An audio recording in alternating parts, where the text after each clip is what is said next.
আমরা মোটামুটি বন্ধের পরে এই প্রথম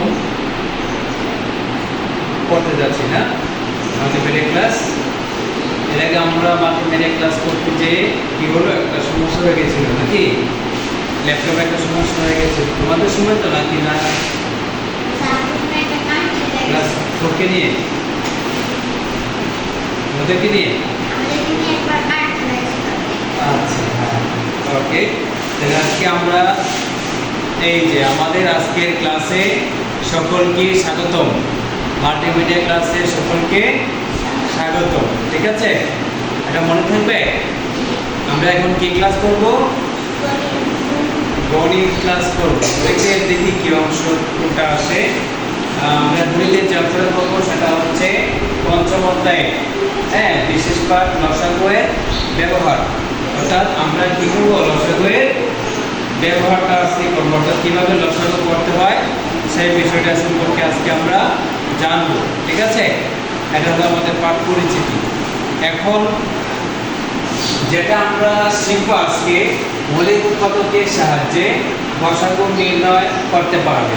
অর্থাৎ আমরা আজকে এই ক্লাসটা যদি মনোযোগ সহকারে দেখি এবং লক্ষ্য করি, বোঝার চেষ্টা করি, তাহলে মৌলিক উৎপাদকের সাহায্যে লসাগু নির্ণয় করতে পারবে।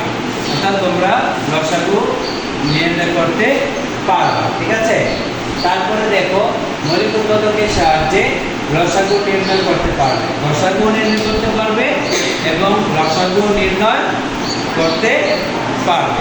ঠিক আছে, তাহলে এই বিষয় দুইটা বিষয় আমরা আজকের এই ক্লাস থেকে শিখব। তারপরে আমরা পরবর্তী স্লাইডে যাই। হ্যাঁ, তারপরে দেখো এখানে লঘিষ্ঠ সাধারণ গণিতকে সংক্ষেপে কি বলে? কি বলে বলো তো? কি? লসাগু। ল দিয়ে কি হয়? কি হয়? লঘিষ্ঠ না। আর সা দিয়ে কি হয়? সাধারণ। গু দিয়ে কি হয়? গণিত। অর্থাৎ লসাগুর পুরো রূপ হচ্ছে, মানে বর্ধিত রূপ, পূর্ণাঙ্গ রূপ হচ্ছে লঘিষ্ঠ সাধারণ গণিতক। আর লঘিষ্ঠ সাধারণ গণিতককে সংক্ষেপে কি বলে? লসাগু। তাহলে আমাদের আজকের ক্লাস হবে লসাগুর ব্যবহার। অর্থাৎ আমরা লসাগু কিভাবে করতে হয় সেটা আজকে শিখব। ঠিক আছে,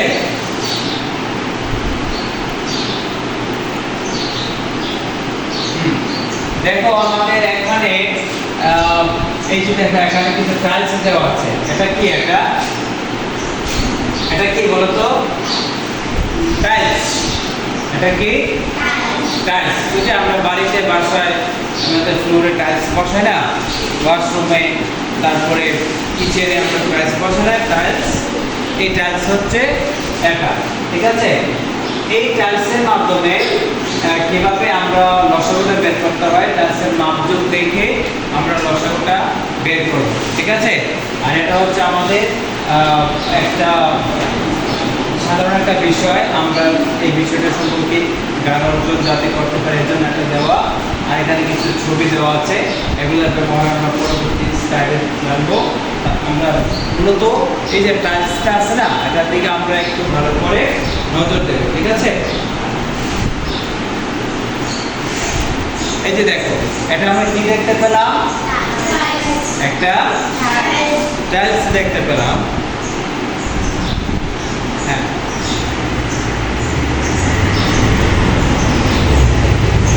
এই দেখো টাইলসের কি দেওয়া আছে? প্রস্থ কত সেন্টিমিটার? প্রস্থ দেওয়া আছে 6 সেন্টিমিটার। ঠিক আছে, দৈর্ঘ্য কত দেওয়া আছে? 8 সেন্টিমিটার। এই যে এখান থেকে এই যে লম্বাটা, এটা হচ্ছে দৈর্ঘ্য, আর এখান থেকে এই পর্যন্ত যে চওড়াটা, আমরা যেটাকে ফাসনা বলি, এটাকে কি বলে?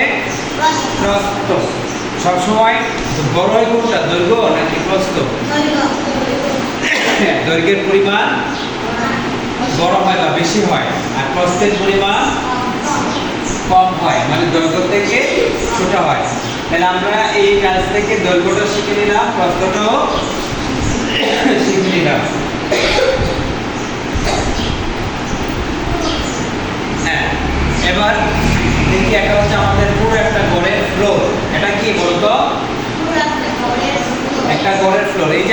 শ্রেণীকক্ষটা দেখতে পাচ্ছ, এটা কি একটা ফ্লোর না? তোমরা যেখানে পা রাখছো, বেঞ্চ রাখছো, এটা কি ফ্লোর না? আমরা যেখানে দাঁড়িয়ে আছি বা বসে আছি, এই জায়গাটা কি ফ্লোরের উপরে আমরা আছি, ঠিক আছে? এটা এখান থেকে এই পর্যন্ত হলো পুরোটা একটা ফ্লোর।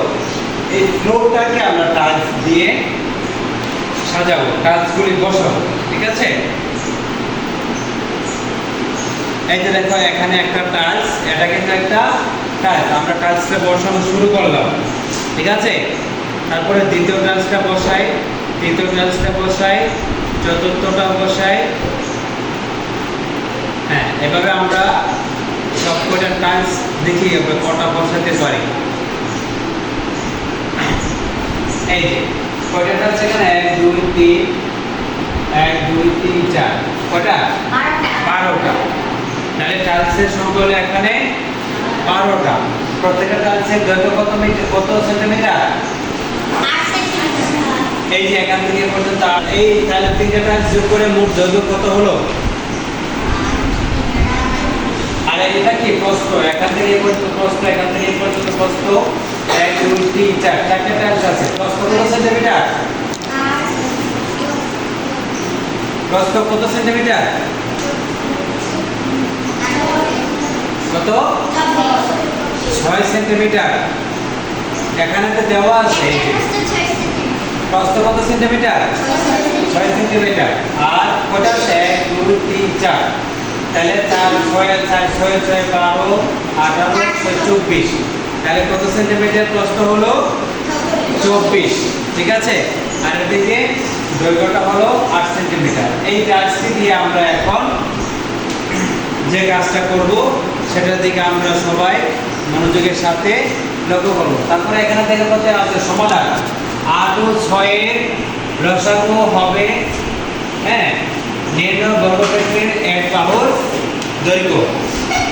8 ও 6 এর লসাগু হবে নির্ণয় বর্গক্ষেত্রের এক বাহুর দৈর্ঘ্য। এই যে একটা টাইলস আছে, এই একটা টাইলসের এক বাহুর দৈর্ঘ্য হবে। তারপরে এই যে প্রস্থ আছে, এই প্রস্থ দৈর্ঘ্য গুণ প্রস্থের ফলাফলই হবে বর্গক্ষেত্রের এক বাহুর দৈর্ঘ্য, ঠিক আছে? এটা এখন আমরা বিস্তারিত এখান থেকে জেনে নেব। হ্যাঁ, তারপরে দেখো 8 এর গুণিতক। 8 এর গুণিতক কত? গুণিতক মানে কি? 8 কে পর্যায়ক্রমে গুণ করতে থাকবা।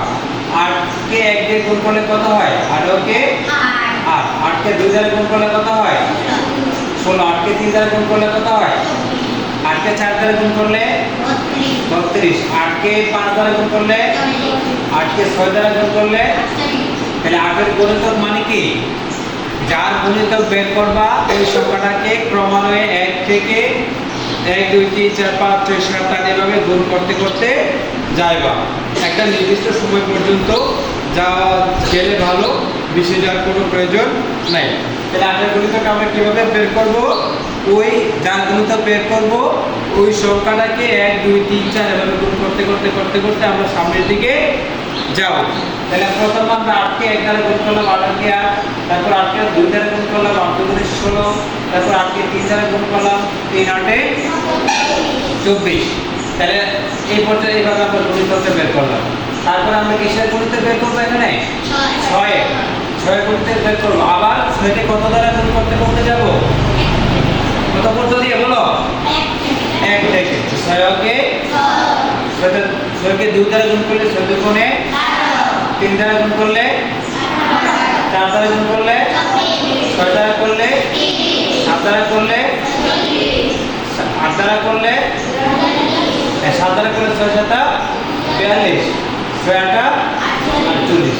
তাহলে এভাবে আমরা করলাম। তাহলে আমরা কি গুণিতক কিভাবে বের করতে হয় সবাই বুঝতে পেরেছি? কিভাবে বের করবো বলো তো? যে সংখ্যাটার গুণিতক বের করব ওই সংখ্যাটাকে 1 থেকে শুরু করে ক্রমান্বয়ে গুণ করতে করতে যাব। যা পাবো সেগুলো হচ্ছে ওই সংখ্যার গুণিতক, ঠিক আছে? আমরা যদি 8 এর গুণিতক বের করি তাহলে 8 কে 1 দ্বারা গুণ করব, 2 দ্বারা গুণ করব, 3 দ্বারা গুণ করব, 4 দ্বারা গুণ করব, এভাবে গুণ করতে থাকবো। আবার যদি আমরা 6 গুণিতক বের করি তাহলে 6 কে 1 দ্বারা গুণ করব, 2 দ্বারা গুণ করব, 3 দ্বারা গুণ করব, 4 দ্বারা গুণ করব, এভাবে গুণ করতে করতে আমরা সামনের দিকে এগিয়ে যাব নাকি? হ্যাঁ। এরপরে দেখো 6 ও 8 এর লসাগু কত? 24। এই যে দেখো এখানে 8 16 24 32 40 48, এই যে 6 12 18 24 30 36 42। তাহলে এখানে কি সবগুলো সংখ্যা কমন আছে? কোন সংখ্যাটা উভয় লাইনে আছে বলো তো? কমন বলতে কি বোঝাবে?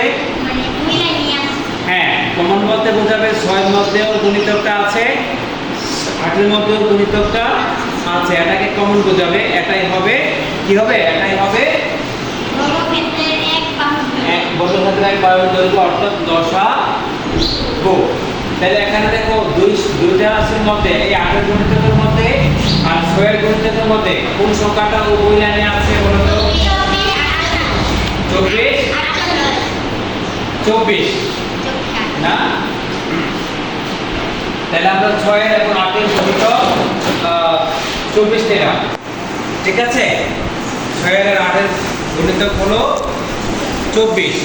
আমরা এই সংখ্যাটাকে যতবার গুণ করব নিচের সংখ্যাটাকে ততবারই গুণ করব, ঠিক আছে? হ্যাঁ, 43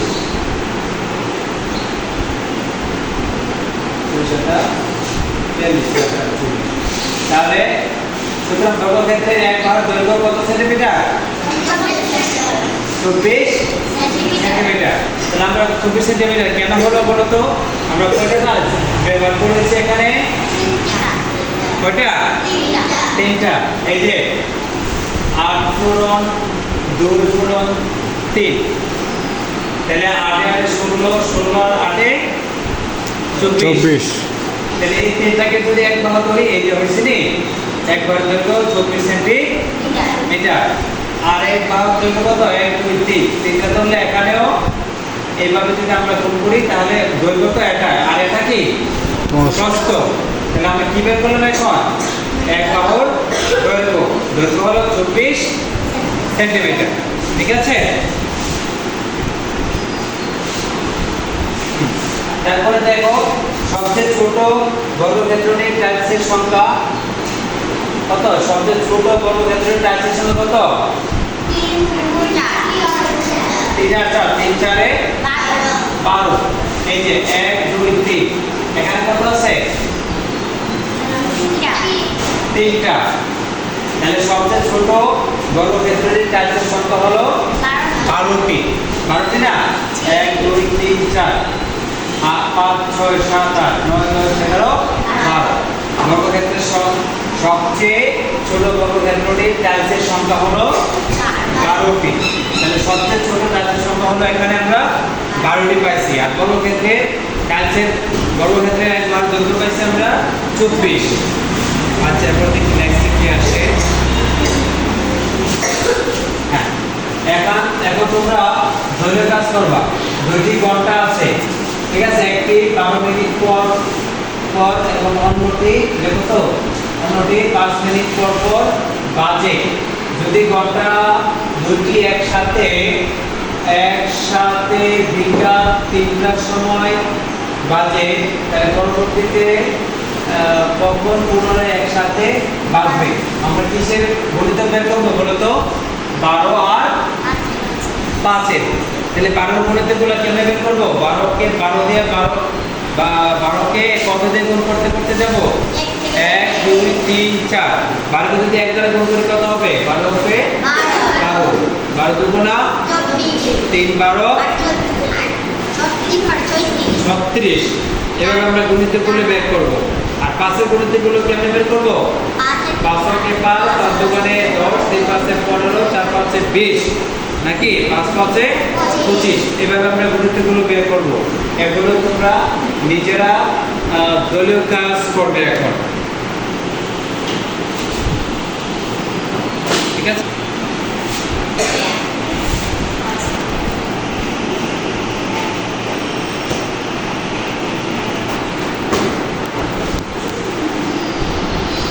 লক্ষ্য করো সমাধান। এখানে একটা বোঝাতাই কম নাকি? এখানে সংখ্যাটা তো 25 এবং 20 মিটার পরস্পর ল্যাম্প পোস্ট আছে। ঠিক আছে, একটি রাস্তার কিছু গাছ এবং কিছু ল্যাম্প পোস্ট আছে 25 মিটার এবং 20 মিটার 20 মিটার পরস্পর ল্যাম্প পোস্টগুলো আছে। তাহলে এখন কি করবা? রাস্তার শুরুতে ও ল্যাম্প পোস্ট একত্রে থাকলে কত মিটার পর পর গাছ এবং ল্যাম্প পোস্ট পুনরায় একত্রে থাকবে? এখানে কি হচ্ছে, গাছ ও ল্যাম্প পোস্ট দূরত্ব হবে 25 ও 20 এর কি বের করতে হবে? লসাগু বের করতে হবে। তাহলে গাছ এবং ল্যাম্প পোস্টের দূরত্ব হবে 25 ও 20 এর, লসাগু যত হবে দূরত্ব তত মিটার হবে। তাহলে 25 এর লসাগু বের করবা আর 20 এর লসাগু বের করবা। তাহলে আমরা গুণিতক দিয়ে বের করব নাকি? তাহলে 25 এর গুণিতক কত? 25 কে 25 কে কত দ্বারা গুণ করব? আবার 2 দ্বারা। 25 দুগুণে 50। 25 কে 3 দ্বারা গুণ করলে কত হবে? 75। ওকে, 25 কে 60 দ্বারা গুণ করলে কত হবে? 100। 25 কে 5 দ্বারা গুণ করলে কত হবে? 6 দ্বারা গুণ করলে আচ্ছা। আবার 20 এর গুণিতক বের করবা। 20 কে 1 দ্বারা গুণ করলে 2 দ্বারা গুণ করলে 3 দ্বারা 4 দ্বারা 5 দ্বারা 6 দ্বারা। তারপর দেখো 20 ও 25 এর লসাগু। দেখো উভয় সংখ্যাটা কত কত কত আছে? যেটা 25 এর মধ্যে একটা গুণিতক আছে, 24 এর মধ্যে এমন একটা গুণিতক আছে যে দুইটা গুণিতক এক। কোনটা দেখো তো? 100। তাহলে 15, 20 ও 25 এর লসাগু হলো 100। সুতরাং গাছ ও ল্যাম্প পোস্টের দূরত্ব হবে 100 মিটার। তাহলে আমরা গুণিতক বের করে বুঝে গেছি না? কার কোনো সমস্যা হবে গণিতক বের করা? হ্যাঁ, আচ্ছা।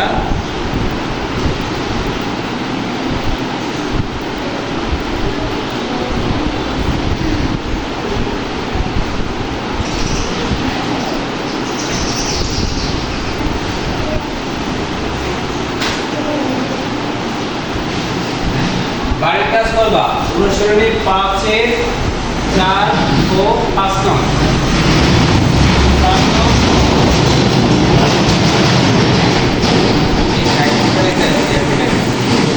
অনুসরণে 5 এর কত করবা? 4 নং এবং 5 নং, 4 নং এবং 5 নং করবা বাড়ির কাজ হিসাবে। আগামীকাল অবশ্যই সবাই করে নিয়ে আসবা। তারপরে আমাদের আজকের ক্লাসটা কেমন লেগেছে সবার? কেমন লেগেছে? কার কোনো প্রশ্ন আছে? কার কোনো সমস্যা আছে গণিত বুঝতে? 4 নং এবং 5 নং গণিত ও গুণনীয়কের অধ্যায়টা। তাহলে আজকের ক্লাসে সকলকে স্বাগত। ঠিক আছে, কার কোনো জিজ্ঞাসা নাই তো? সবাই বুঝতে পেরেছো? আচ্ছা, তাহলে আজকের মতো ক্লাসটা এখানে শেষ করছি। পরবর্তীতে তোমাদের সঙ্গে আবারও দেখা হবে। সে পর্যন্ত সবাই ভালো থাকো। খুদা হাফেজ।